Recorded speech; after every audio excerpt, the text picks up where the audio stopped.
Look at this. Somebody come look at this. Look at this. Somebody come and look at this. Hey, what's going on, Zion? Just doing a quick hitter, man. I know we haven't talked about this eclipse that happened the other day, and I actually just wanted to come on and share my experience with it, like what I noticed in the area that I'm at. I'm in New Jersey, and so I'm gonna just say shalom to whoever's coming to view this quick hitter real quick. And I just to show a couple things because I don't know what everybody's experience was, with the eclipse. Like how did it turn out? Like what was it? Did you feel like it was some funny business? Was it something different about it? Like depending on where you was at. Now, no matter what we saw it or we believe it was a sign, there's no doubt that we've been here 400 years. And I think that no matter what the heathen does, the Most High, how it says in the Bible, he takes the craftiness of the wicked in their own conceit. Like whatever they plan on doing, the Most High is going to use for the righteousness of his people. The Most High is going to use for the benefit of his people. But I'm going to show this. I'm going to show what I saw yesterday. And this is in New Jersey. Now, I know some other people was in like Texas, and I really believe that maybe it was a natural eclipse in different places. But where I was at, I just want y'all to see what I saw, and then 1 second, let me get this right. So give me 2 shakes of a lamb's tail, and I just want y'all to see this. Yeah, right. So if it can be heard, matter of fact, it doesn't even matter the sound, So basically the title of this video is The April 8th Eclipse is a Sign, but not the sign or the sign of the coming of the Son of the Most High. Like this is not the sign that we're looking for when we say the coming of the Mashyach. Do believe the olive in the top represents the completion of our 400 years, that the Most High is saying that our sentence is over. You go to prison, you get a sentence. We got 400 years here, the same way our people got 70 years in Egypt was our sentence, and the time we spent in that ancient Mitzrayim. But in this particular captivity, 400 years of the sentence, and I believe that the time of completion is over on that. We go to Lamentations chapter 4. So this is me and my family looking up at the eclipse. So we'll just turn it down. And I just want y'all to look at it moving through the sky. If y'all can notice it, just take a look. Matter of fact, let me see if I can make it a little bigger. Let's see. All right. Now, if y'all can see it moving through the sky, and now that's strange that the eclipse is moving through the sky. Like it's literally traveling through the sky. Like, so we're trying to keep up with it. So I'm gonna turn it on a little bit, the sound, so y'all can hear. It's right there. That like we're like trying to keep up with it. So earlier that day, at 12 o'clock, you can see the planes or the Kim cloud. Look, it's like by the time 3 o'clock came, I was completely covered. Now, if you look at it, notice that the eclipse went behind this light source. Where you may hear my son saying it went behind the light that looks like a cloud. So I'm gonna try to go back at that and just show y'all again, if I can rewind it, that you'll see that it actually just traveled through. So y'all can see it moving through the sky. That's my niece in the background. So hopefully y'all can see it. Try to get as close as possible. So you see it just traveling through the sky. And this is in New Jersey. I don't know about, but ain't no eclipse supposed to be running around. That's what I'm saying. Keep going back and forth. It's going like this. So wait till it gets to the It is supposed to stay like still. it's going to travel through the cloud. What happened is one's supposed to go this way and one's supposed to go that way. It's not. It's supposed to be separating. It ain't supposed to be just moving around like somebody mopping the kitchen. Well, they gonna have it like that. I guess they trying to. We're gonna get. Like it's gonna get to where you're gonna hear my son saying, "It's right there. It's look like it's going behind the light behind the clouds." So you see it right there, traveling through the sky. That's weird, man.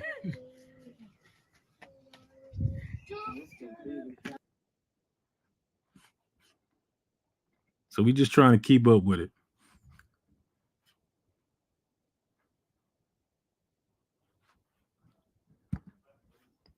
So I might have skipped past the part I was looking for. 1 second. All right, 1 second. All right, let me take it back. So if y'all can see that the eclipse seems to be moving through the sky.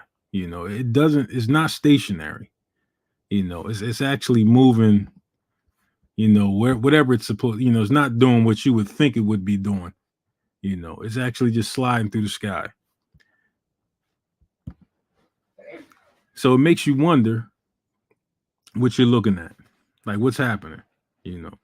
So one of the main parts I want everybody to look at, I'm gonna try to fast forward to it, is this particular part right here.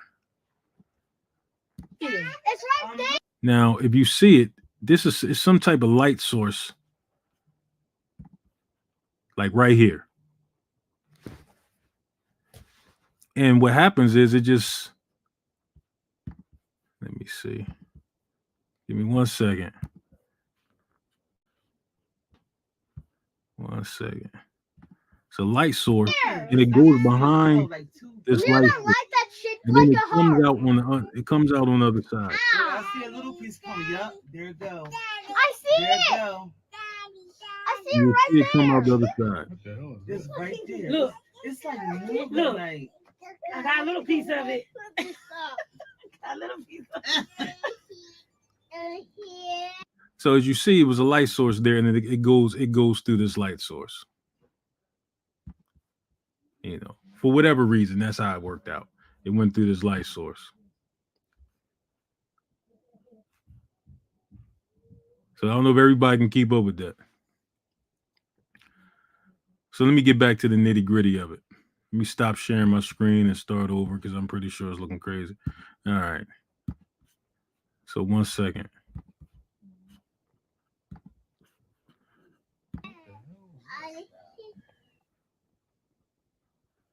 All right. Sir, come here.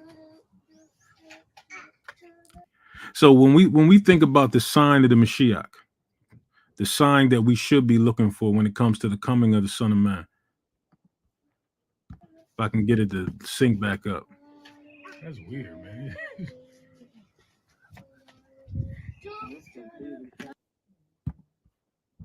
All right. So when you think about the sign of the Mashyach, we're going to go to the book of Joel real quick.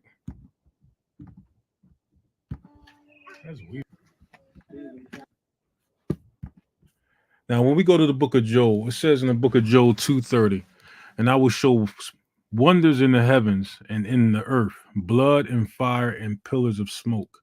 Joel 2:31, the sun shall be turned into darkness and the moon into blood before the great and terrible day of the Lord come. And it's like when we used to look at this scripture, we always looked at it and said, okay, so the sun has to turn to darkness and the moon into blood. But the context of that actual scripture is that when the sun turns to darkness, that literally is a sign of a blood moon. This is what will be called an eclipse of the moon. Now, how do we know that? Like, you know, we always looked at these scriptures and we see that that's actually what has been articulated to us, that the moon shall be turned to blood. But how does that happen? So we're going to go into the history books and we're going to look at exactly what our fathers believed on that subject. All right, so we're going to go right into it.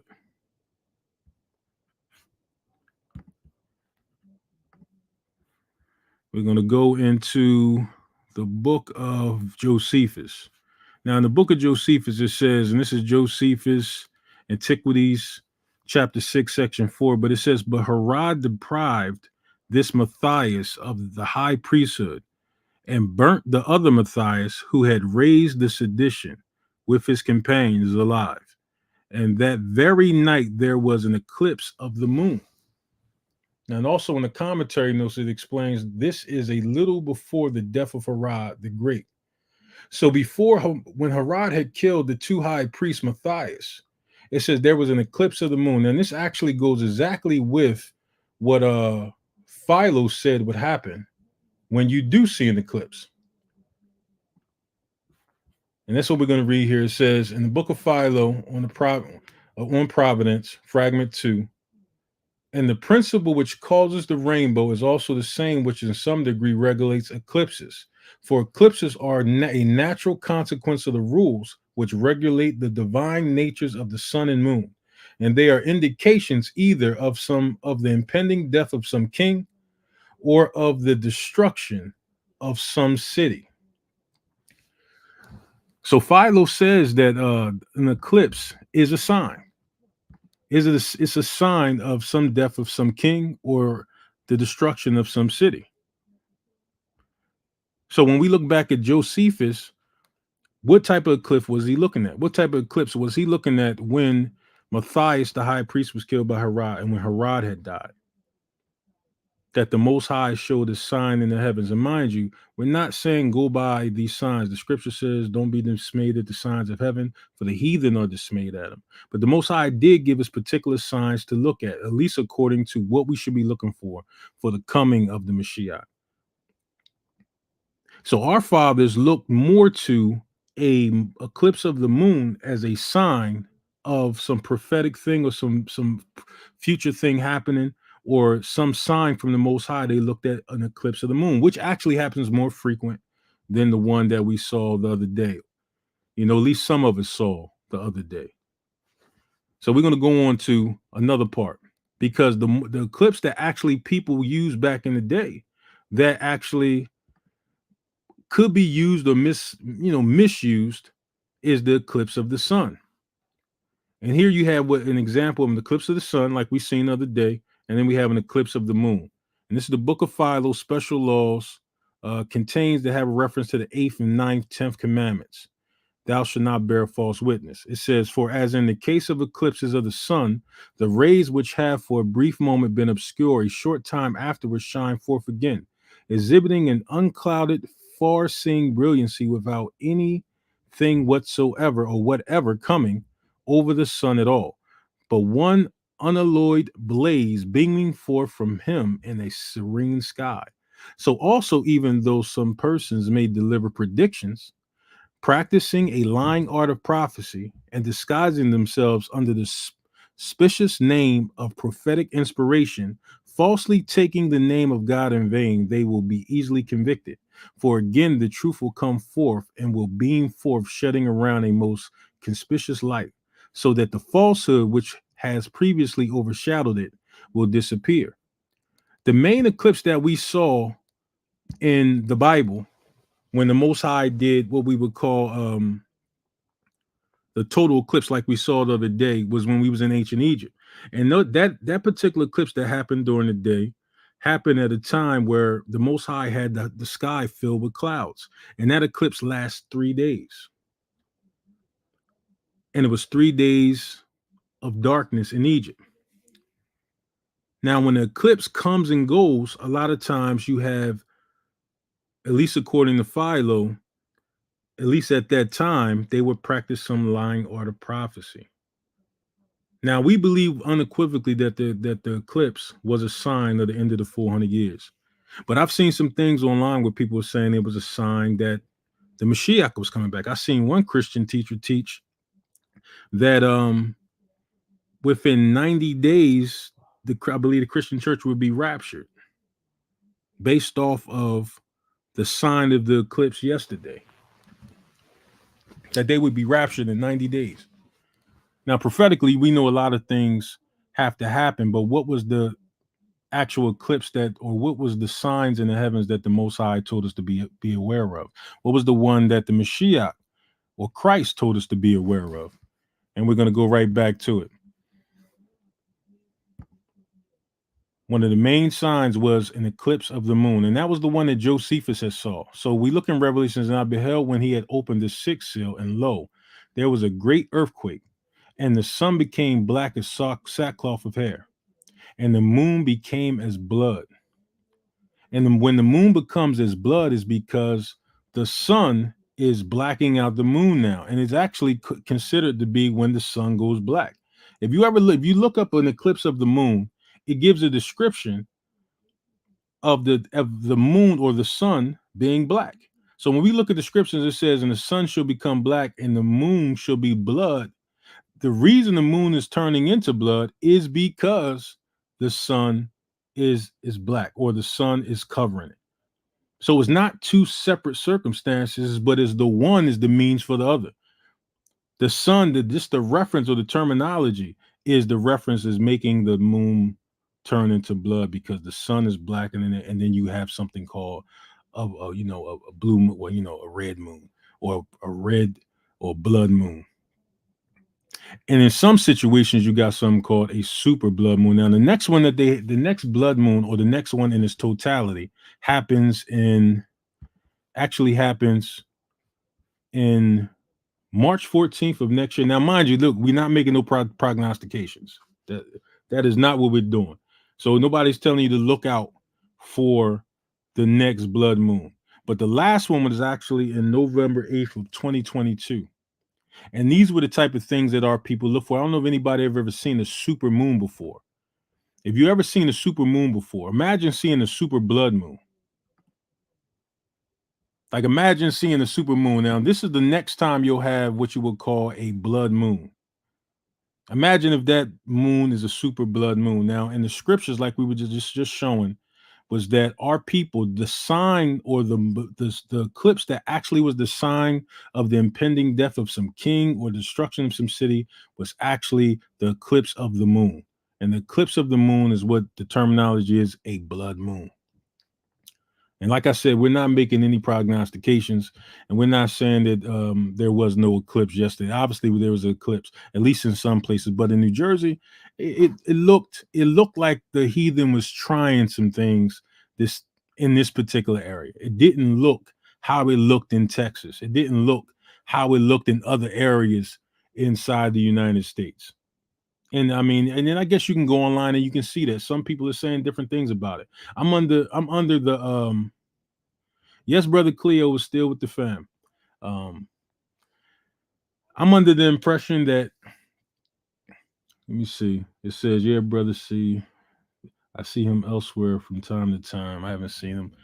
Yeah, brother Cleo is still with Salt of the Earth, but just like with any other person, like the family out there, brothers tend to things in their lives that they have to do, and so that's not no slight against, being on the platform and things like that. But you have times where, brothers is taking care of other things, and you get a chance to miss that brother, but I'm telling you here first, brother Cleo is still with Salt of the Earth, and I know the absence might appear otherwise, but no, that's not the case, So I hope that set people at ease with that. There's no controversy. I know some controversy online going on with other people and whatnot in different situations, but now that's not a controversy here. So that's just wanted to put that out there regarding that. The eclipse yesterday was not a sign of the coming of the Mashyach, but that, as the Mashyach had said, and like how you see in Revelations, how you see in Joel, is that the blood moon, or the eclipse of the moon, was the sign of, something that would happen, or some prophetic thing, or some death of some king, or the overthrowing of a particular city in the scriptures. And that's what Josephus quoted. That when you look at what Philo was saying, you can see that he's making the same articulation when he says that it might be some fulfillment of some prophecy, but he doesn't make a distinction between the one in the sun and the one in the moon. So I wanted to make that distinction because of some of the things that I've seen online and some of the things that are being said. So I don't know what everybody's experience is with the eclipse yesterday, like what did brothers and sisters feel, but we definitely believe that the 400 years is at its culmination. The 400 years is over, and I believe that it is a sign that the 400 years is up, in the fact that, you see the pathway of the eclipse and in the olive and the tie, and then things of that nature, that no matter what the heathen might do, if at all they did anything, because we don't want to just say definitively that, it's something nefarious there, but usually it's when the heathen does something, it's some slickery going on. On another note, we did design some Let Us Go t-shirts. We haven't put them up for sale or anything like that. But we did design some. Take a look at them. If anybody want to request a Let Us Go t-shirt, if you can see the style right here, Let Us Go, synonyms, reparations and repatriation. Number 2, name, heritage, and nobility. And the Hebrew words is just the Hebraic way of saying let us go, because we have to be serious about our vocation when it comes to what we're saying that we're demanding. A lot of our people are talking about the oppressions that's happening here, but we're not ready to get the wind behind our back and say, what does it mean? Let us go means reparations, repatriation. Let us go means name, heritage, and nobility. If you look inside the United States Constitutions, it says they'll have no respect to nobility. Now, that's an odd thing, because every society or every government is not set up on a democracy. We actually come from a monarchy. We're people that come from royal lines. And when you come from a royal line, it's based off nobility. Our people were princes and kings and, princesses and queens. So that is based off nobility. That is based off the pedigrees of your family. So when they put inside the constitutions that there would be no respect to nobility, that was a direct slight to say that we will never respect who you are or where you come from. That's odd, considering that they respect the King of England and the Queen of England and other places of noble birth, the Saudi royal family. They do respect those things, and those people do get diplomatic immunity when they come here. They operate as diplomats, or there's another terminology for it. So when we say let us go, this is what we're saying: reparations, repatriation, name, heritage, and nobility. So if anybody's interested in those t-shirts, you can let us know in the chat. Like I said, they're not up for sale. We're just seeing if the viewership is interested in the t-shirt. It's something that you're going to see us wearing in the future.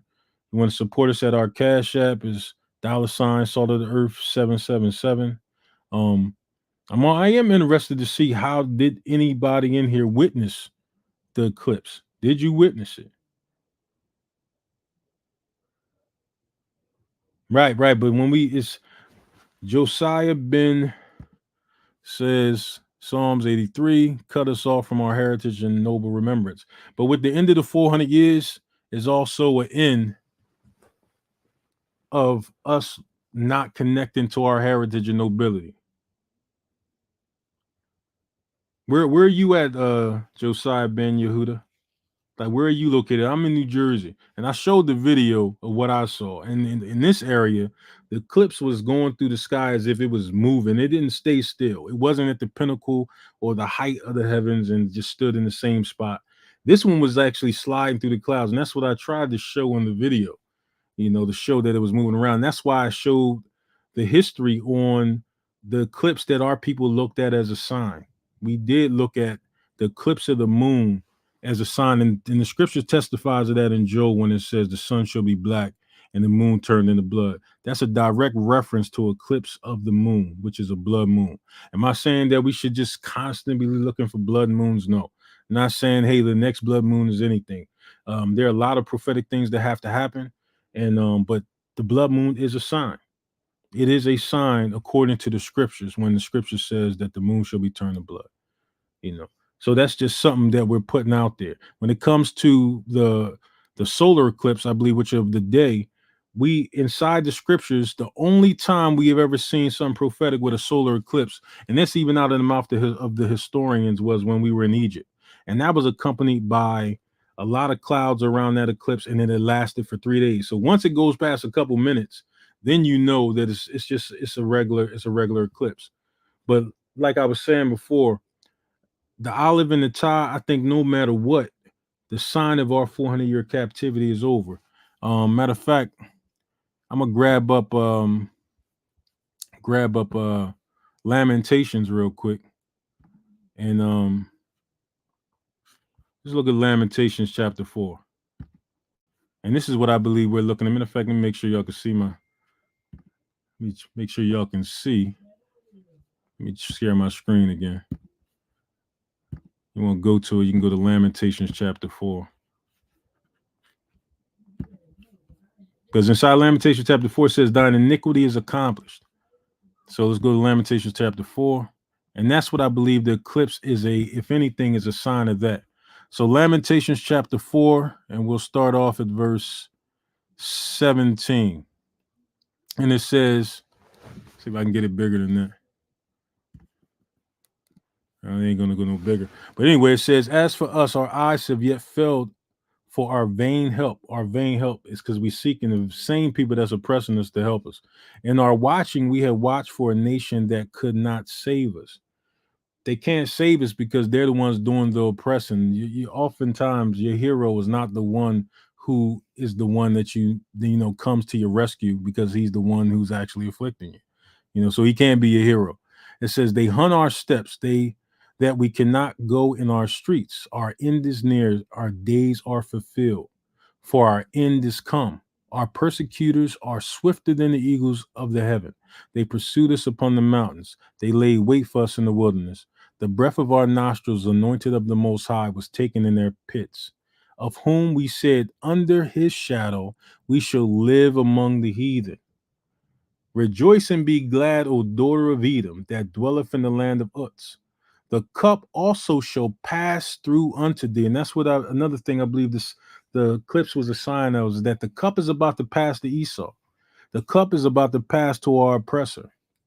The same thing, and you got to remember, it's going to be 7 times. Read Leviticus, the 26th chapter. The Most High is going to give you, he's going to repay them double times 7 times for their sins. So it's double times 7. Thou shalt be drunken, and shall make thyself naked. It says, the punishment of thine iniquity is accomplished, O daughter of Zion. He will no more carry thee away into captivity. So he will no longer incarcerate you. He will visit thine iniquity, O daughter of Edom. He will discover thy sins. So for our people, our iniquity is accomplished. Our time is up being in captivity. But this was just a quick hitter. Just wanted to see what does the Bible make a reference to the sun and the moon moving, and how the earth is stationary. It cannot be moved. Now in the Bible, we know that the earth is not moving, but the sun and the moon are moving. That's no doubt about that. Especially in the book of Joshua, where Joshua asked when we were at Jericho, the Most High made the sun to stand still. So the sun and the moon are moving. Now, the thing is about the eclipse, when I showed the video, when people look at the eclipse in other areas, the moon and the sun are sitting still in the sky. They're not moving in the same direction. The eclipse is supposed to represent the moon going in one direction. They're crossing paths. So they shouldn't be traveling together in the same direction. So there's definitely the scriptures reference that the moon and the sun are moving, and that the earth is the one that's sitting still.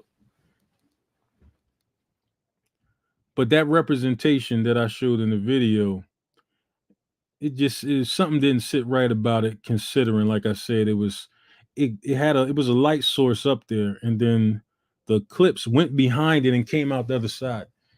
So if you're looking at any of the videos online and you're seeing people look up at the eclipse, you notice that the eclipse they're looking at is stationary. It's not sliding through the sky, So with that being said, peace and blessings, Zion. If you review the video, review this quick hitter. The Eagles ended 2nd Ezra 11, 41, 40 through 46. So hopefully this week we'll be doing we'll go live again on the Shabbat, Most High will. Send your prayers up for us, and we'll send our prayers up for you and for all of Zion scattered to the four corners of the earth. So peace and blessings, Zion. It was just another quick hitter from Salt of the Earth. Shalom.